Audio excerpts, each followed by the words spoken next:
Hey everybody, it's Ginger, the Pain Warrior Princess. I have my crown on, so this is a very serious video. I apologize that I did not get this video with Thanksgiving tips out to you yesterday. About 45 minutes after I made the Instagram stories, I passed out for like 5-6 hours. I was very tired from the shopping trip and, just thinking about Thanksgiving, getting it all organized. So I apologize for that. What I'm going to do is a video in two parts. So this part is part one, and I'll be talking about some basic kind of planning and organizing tips. And then for the next part of the video, I'll be talking about more specifics, like if you want, for example, to make a vegan whipped cream, what can you use for that?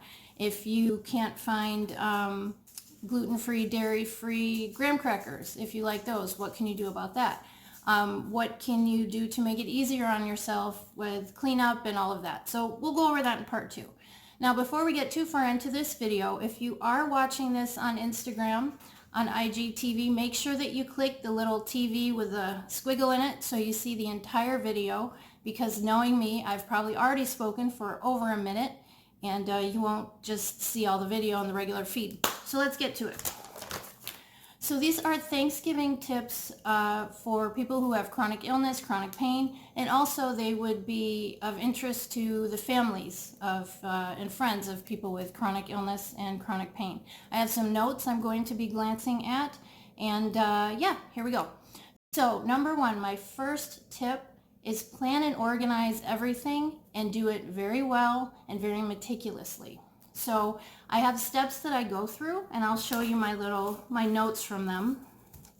So the first thing that I do is figure out the menu and plan it. Now for us, pretty much every Thanksgiving we have the same thing. I'm making some minor changes to some of the desserts, which I'll talk about in a few minutes and also in the next video. But for the most part, we have the same thing, and I think a lot of people do that. But I like to make a list every year to kind of refresh my memory, get myself kind of in the spirit of Thanksgiving, and just to kind of, remember what I did last year. Maybe something worked, something didn't work, I want to change it, whatever. So basically, I just wrote down the menu. I know you can't read the specific items. We'll talk about that in the next video. But I pretty much wrote down all the dishes that we were having. So for example, with the turkey, I have another line item for stuff for the brine because I want to make sure that I do that, even though it's part of the same dish. For the stuffing, I wrote down mirepoix, so I want to make sure that I buy that. If you're not familiar with that, it's also called Trinity. It's basically celery, carrot, and onion. In this case, sometimes green peppers are put in and something is taken out. But anyway, this is kind of the basis for the flavor, the aromatics for the stuffing, and it's used in a lot of different dishes. So yeah, I have that down. Also, I color code things. I don't know if you noticed. The things in green over here are things that we picked up from Walmart yesterday. I wanted to make sure we had some marshmallows for the yams, so I wrote that down. Hawaiian rolls. So yeah. So again, my first tip, write down your menu. Okay, my next tip, after you have your menu written down, look for the recipes that you need. And you might look for these in your family cookbook, you might look for them in your kitchen drawer, you might look for them online, but figure out what you want to eat first and then how to make it. So for me, I have some recipes that I know by heart. For example, my grandma's fruit salad, which I'll talk about in the next part of this video. There are some different recipes I'm trying this year, kind of a little adjustment to the desserts to make it a little bit easier for me. We had to make some adjustments to the stuffing to make it gluten-free and dairy-free, so I wanted to kind of have a backup recipe. I know how I want to make the stuffing, but I wanted to have a backup recipe so I could refer to it if I need it. My other tip with these recipes, and I'm glancing at this. I have my little Chromebook here. What I recommend that you do is email yourself these recipes and either have your laptop, Chromebook, tablet with a big screen. I really don't recommend a phone because the screen is so small and you have to kind of scroll all the time. But have one of these near you when you're cooking so you can look at your recipes. You could print them out. I recommend if you print out your recipes that you put them in like one of those plastic page protectors. So that way if you get anything on it, it's not ruined. But this is the way I do it. I email myself the recipes that I want to use, and they're all in one block. So I made sure I just emailed them, boom, boom, boom, boom, boom. They're all right there. When I go to look them up, they're all where I need them. So this is going to be on my kitchen island. So again, the second tip is after you do your menu, get your recipes together and then get them in a convenient way for you to use when you are prepping them. I almost said on Thanksgiving, but we're going to talk about that in a minute because we don't do everything on Thanksgiving. People with chronic pain and chronic illness, that's just looking for disaster. Trust me, I've done it before. I've stayed up a lot of years, the whole Wednesday night before Thanksgiving, sometimes the Tuesday night too.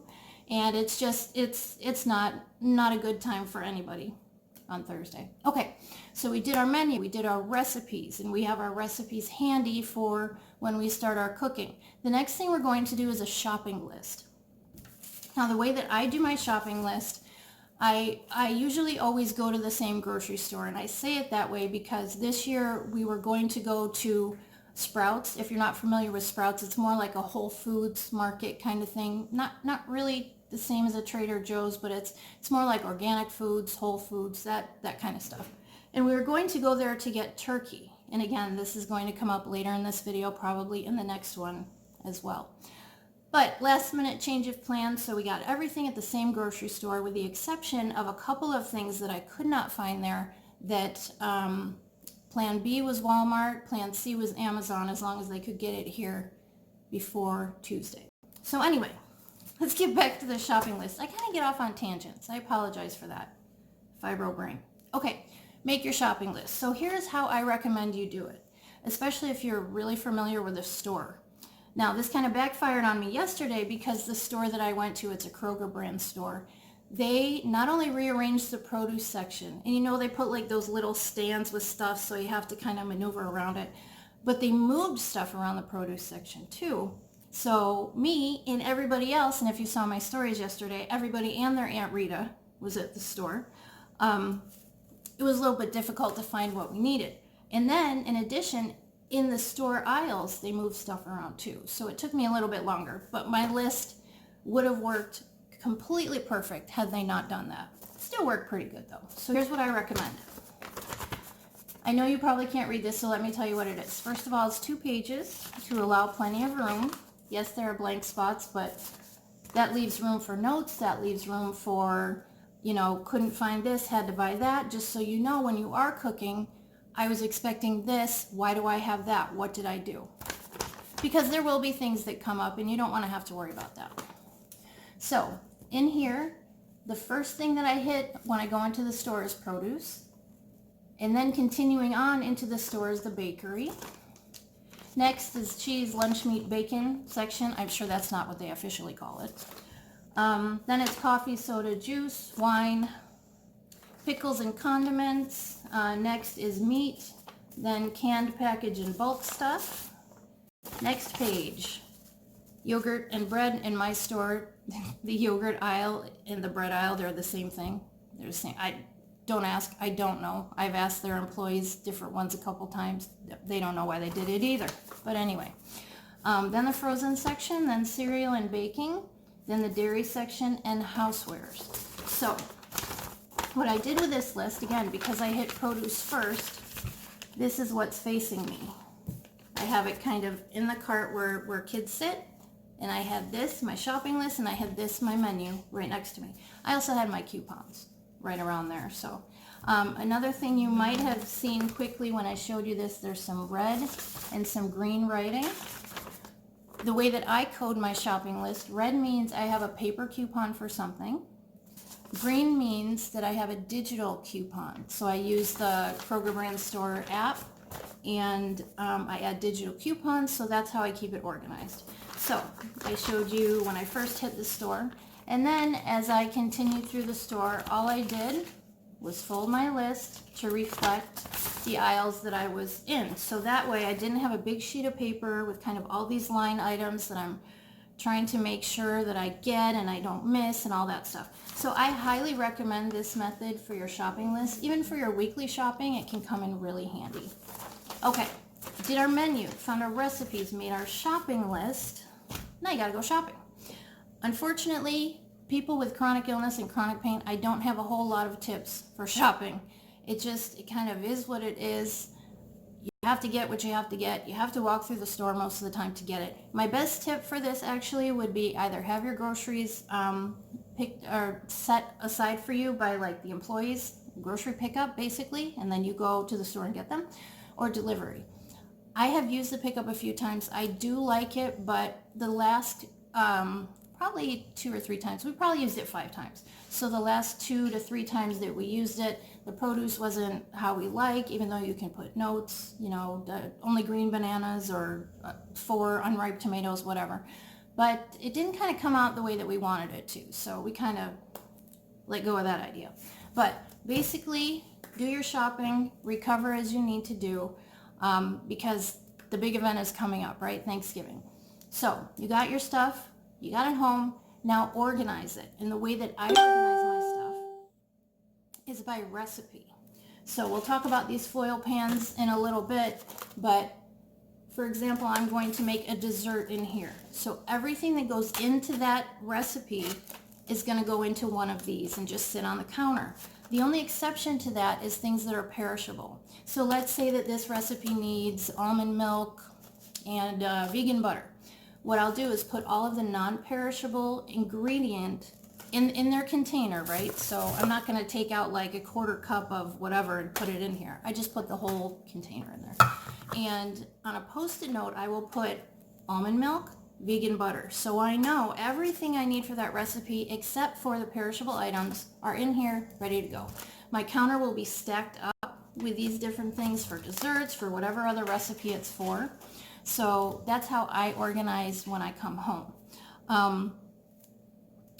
Another thing that I recommend, clean out your fridge before you go shopping because you'll need a lot of space when you get home. And also make sure that for after you're done eating on Thanksgiving, you have what you need. You have, you know, storage containers to put the things in your fridge. Maybe you get some meal prep kind of containers so you can freeze a nice turkey mashed potato stuffing lunch and throw it in your freezer. Make sure that you're as prepared as you can be, and then things will go kind of simpler, and then even if you're exhausted, you can still get done what needs to get done. All right, so next, plan your time between recipes, rest, all of those things. Let's be honest, when you have chronic pain and chronic illness, and especially when you're under stress for Thanksgiving, I've cooked for 20 people for Thanksgiving, and they had to be kosher and non-kosher dishes. So what that means is meat and dairy it could not go together for some people. So I had to make parve potatoes, which means non-dairy, and regular potatoes for the other people. So I've cooked a Thanksgiving meal like that for 20 people in the kitchen of our old house. Actually, it's not like I had like a big huge area to do it. So 20 people. This year I'm cooking for 3 people. So these tips, regardless of how many people you're cooking for, I should have said that earlier, but will help you out. So plan your time between your recipes, your rest, etc. I will be writing this down. I don't have last year's copy here and I haven't done it yet. But an example of what that will be is Monday I'm going to start prepping. Okay, Monday I will start cutting vegetables for the crudité, for the little veggie tray. I'll probably chop up the mirepoix so I have that ready, put it in a Ziploc bag. Things like that. This will become extremely important probably Wednesday. A lot of people do their desserts the day ahead. I'll probably do mine at least the day ahead, if not Tuesday night, and Thursday. So you can also use help from the frozen department. This is my next tip. Prep ahead. I kind of talked about doing the mirepoix on Monday. So I have my carrots, celery, onion all together and ready for my stuffing. So what I'm going to do is end this video here, and then I will get back to talking about more prepping in just a minute because I know IGTV has a limit of 15 minutes and I'm almost already there. So come back for part 2 and I will continue to tell you how to prep and then give you some ideas for recipes.